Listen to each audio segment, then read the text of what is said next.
إذ قالت امرأة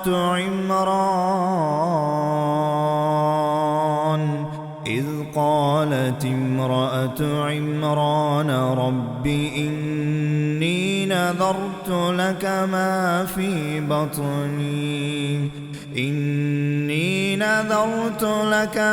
في بطني محررا فتقبل مني إنك أنت السميع العليم. فلما وضعتها قالت رب إني وضعتها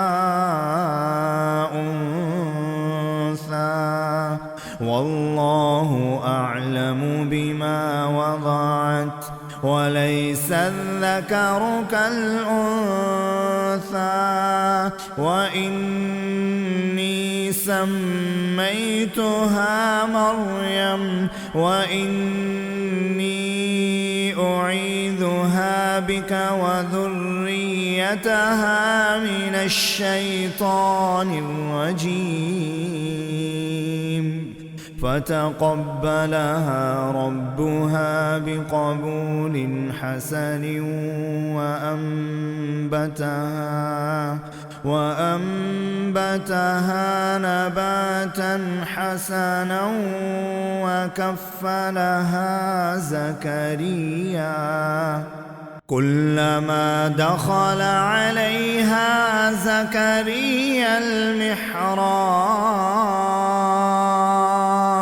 وجد عندها رزقا قال يا مريم أنى لك هذا قالت هو من عند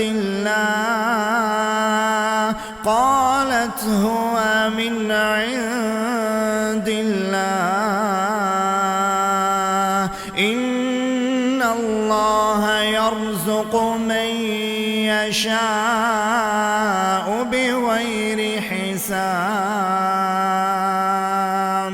هنالك دعا زكريا ربه قال رب هب لي من لدنك ذرية طيبة إنك سميع الدعاء. فنادته الملائكة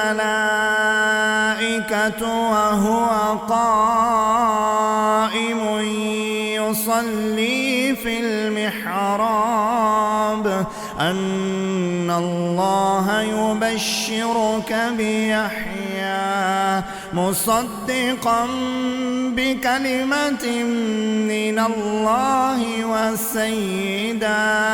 وسيدا وحصورا ونبيا من الصالحين. قال رب أنى يكون لي غلام وقد بلغني الكبر وامرأتي عاقر قال كذلك الله يفعل ما يشاء.